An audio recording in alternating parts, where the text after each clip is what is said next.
From Zakhm to Shifa, the friend who remembered too much.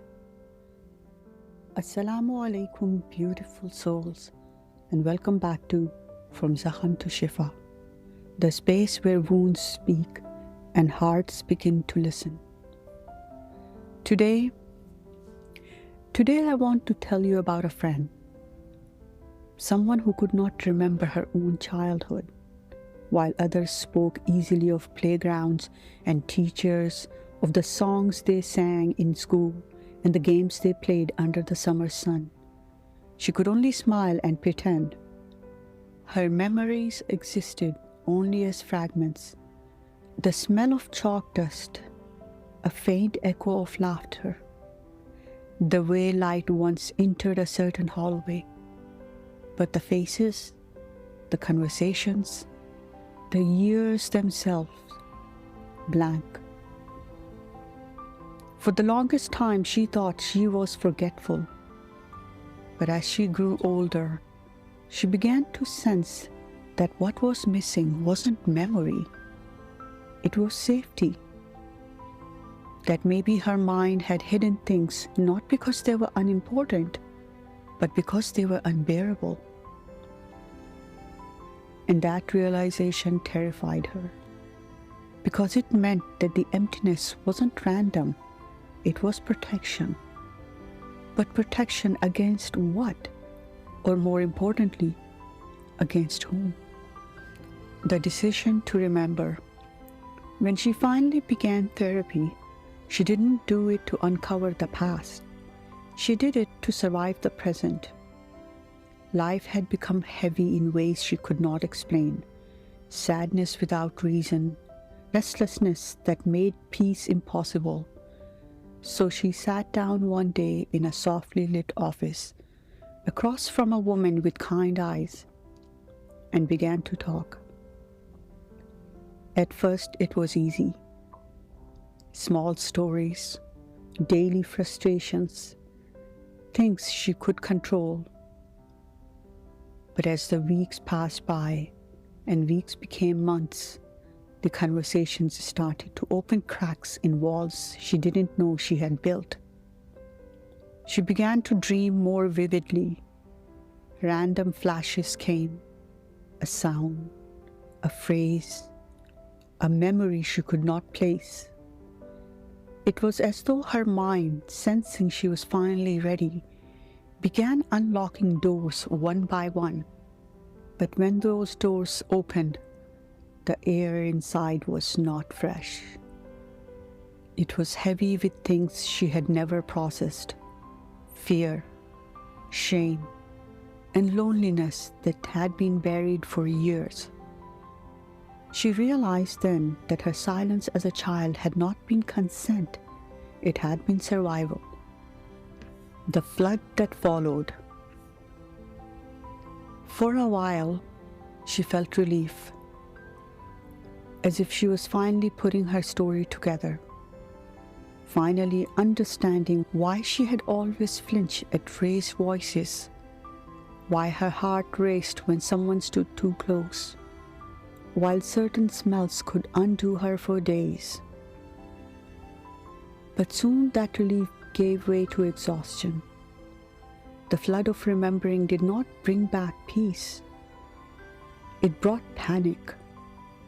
Nights became sleepless. Days felt too long. She told me once, "I thought remembering was supposed to heal me, but I feel worse than before." And I understood, because there is a part of healing no one talks about, the part where clarity hurts more than ignorance. We imagine that understanding will bring closure, but sometimes it simply brings the weight of awareness. Knowing doesn't always comfort. Sometimes it crushes. The Quran reminds us, Allah does not burden a soul beyond what it can bear. I often wonder if that mercy includes memory. Maybe Allah allows us to forget not as punishment, but as protection. that the mind forgets until the heart is strong enough to remember without breaking. When healing becomes too heavy, after months of therapy, she stopped going. Not out of denial, but out of exhaustion. She said she couldn't bear the noise of her own thoughts anymore. Every session left her raw, trembling and unable to breathe.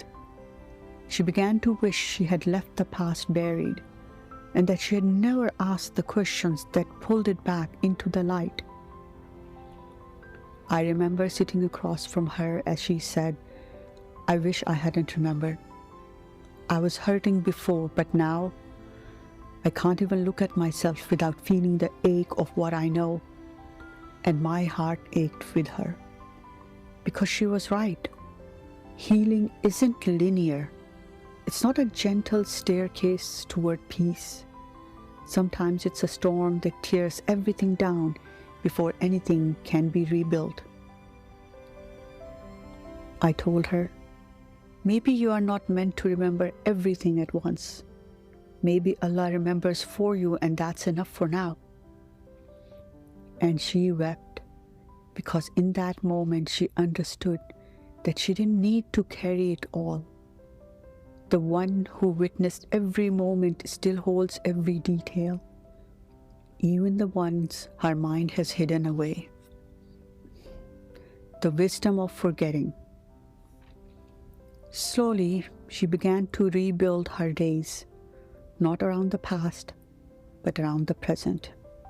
She found small rituals that grounded her: the smell of tea in the morning, the laughter of her children, the way sunlight warmed her hands as she prayed. These simple things reminded her that not all remembering happens in pain. Some of it happens in peace, and maybe that's what mercy looks like. Not the full restoration of memory, but the quiet acceptance that what has been forgotten may stay forgotten until it can be remembered safely. Forgetting too can be healing, because sometimes we do not need to relive the pain to be freed from it. We just need to stop fearing its return. The Prophet, peace be upon him, once said, "Allah is more merciful to his servants than a mother to her child." And I think about that often when I think of her. Maybe mercy for some of us isn't in remembering. Maybe it's in the gentle wailing of what would destroy us if seen too soon. The reflection, learning to trust Allah with our story. If you too find pieces of your past missing, entire years that feel like fog, please know that you are not broken. You are not failing at healing. You are simply a soul that learned to survive by closing its eyes when the world was too bright with pain. Ask yourself gently, can I trust Allah to remember for me what I cannot yet remember myself? What if healing does not mean uncovering everything, but learning to live peacefully with what is known and what is not? And perhaps the real work is not forcing your story open, but resting in the knowledge that Allah has never forgotten it, and He will unfold it when your heart is ready. So to my friends, and to anyone listening who carries gaps in their timeline, you are still whole. You are still worthy of peace. Even if the memories never return, Allah's knowledge of you is complete. He saw the nights you cannot recall, the tears you could not name, the prayers you whispered half asleep. He holds every moment, not to shame you, but to heal you when the time is right. This is from Zakhm to Shifa. Until we meet again, may Allah grant you gentleness with your story, in knowing that the one who never forgets will remember for you. Barakallahu fi. Wassalamu alaikum.